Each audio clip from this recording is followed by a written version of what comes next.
the dilemma of choice implies freedom.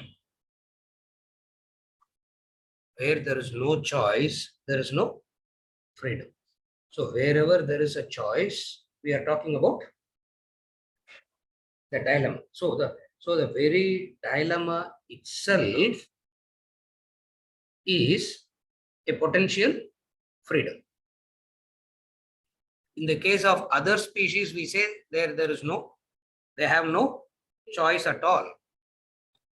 Where there is no choice, there is no freedom. So human beings are always faced with this dilemma of choice, because there is always the potential to be free.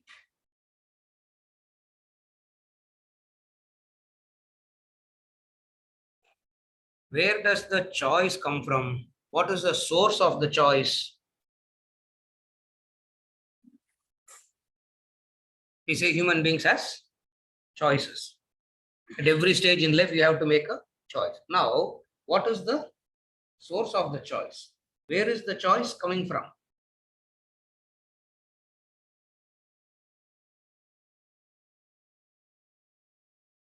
It comes from your own mind that is riddled with conflict. Your own mind that is riddled with conflict, you come in with the dilemma. What is the dilemma? Am I to do this or am I to? Able to follow?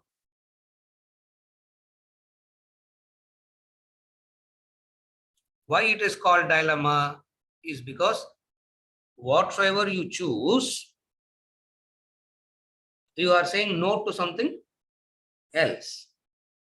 The fact that you have said no to something else will irritate you, and you will want to go to that which you have said no. As an dilemma. Again, I repeat, you have said no to something. Okay, having said no to something, can you be at peace with it?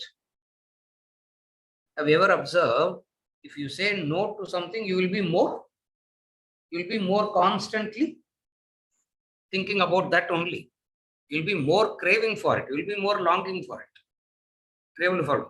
So dilemma means you have to say yes to one and no to the other.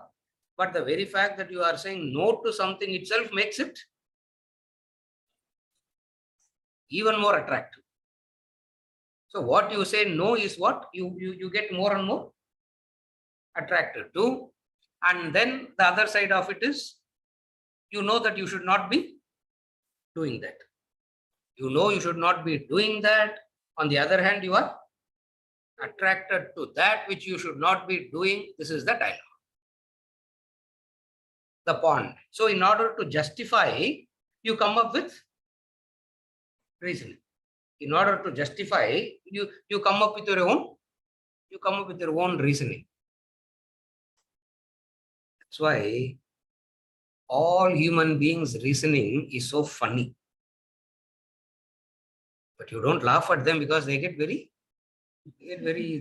hurt. But the truth is, whatsoever reasoning they come up with, it doesn't make any sense at all, because it is as reasonable as in the poem Pond, the chicken reasoning. It is exactly that. No change at all.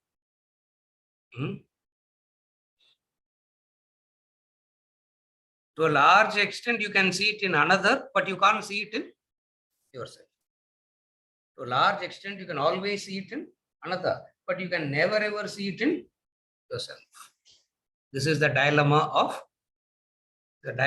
choice. Dilemma of choice means two forces are pulling you in opposite directions. There is a force that wants you to lift yourself up and go high. There is another force that is pulling you down. There is one force that wants you to go high, become better, liberate.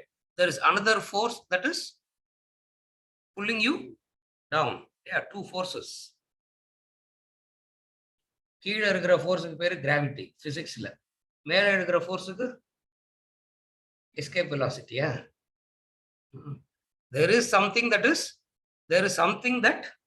is pulling you down, and there is something in you that wants you to fly. That is the dilemma. What is the dilemma? Of the two, which one?